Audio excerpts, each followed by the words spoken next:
What's going on and welcome back to the channel. Stairway Games has finally announced that Coral Island is not only coming out of early access, but actually even gave us that date, which is November 14th, less than a month away. I'm sure everyone is excited because I know that I am, but what does that mean for everyone? Now before we get into all of that, please do not forget to like and subscribe because I'll have lots of fun Coral Island content coming your way. So your biggest question probably is, can I continue playing on my same farm? And unfortunately the answer is no. Initially, the plan was that your game progression, relationships, mining, and diving would all reset, but that you would keep your farm the same as well as whatever gold you made. But given all the changes that are being made and updates to the game at the full game release on November 14th, the developers thought it's best just to clean slate wipe your original games.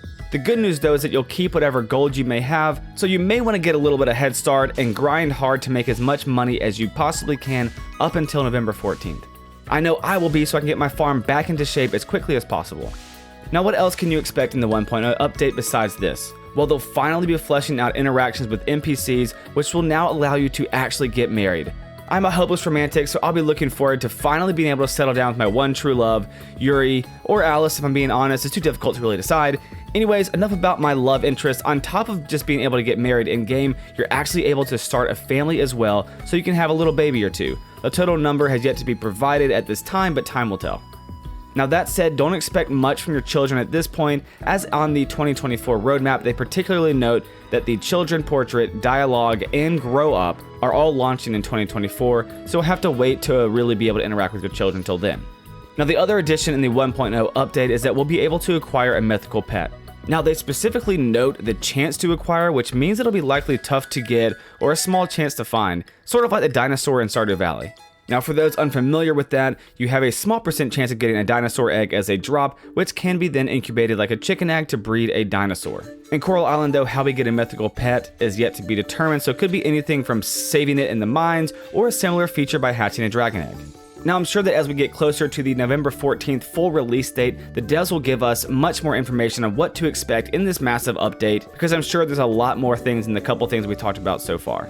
Now that we've talked about what you can expect in the newly 1.0 update, let's talk about what's planned for the future of Coral Island after that. They're obviously planning on increasing the ability to move the town rank up to rank S, which is sort of expected.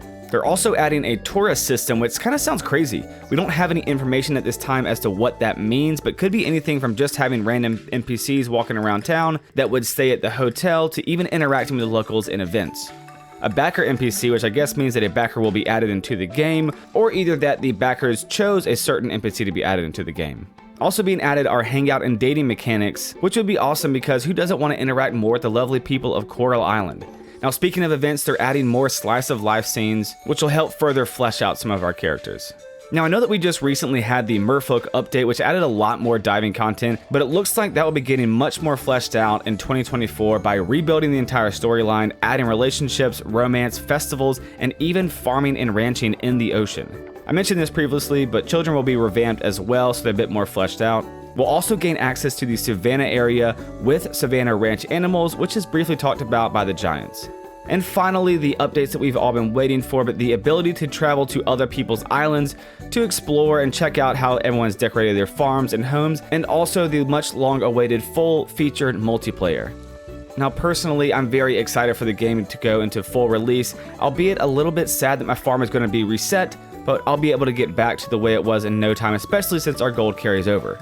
Admittedly, while I'm excited to play 1.0, I've always been the kind of gamer who would rather the devs not rush to push out an update if it's going to be super buggy.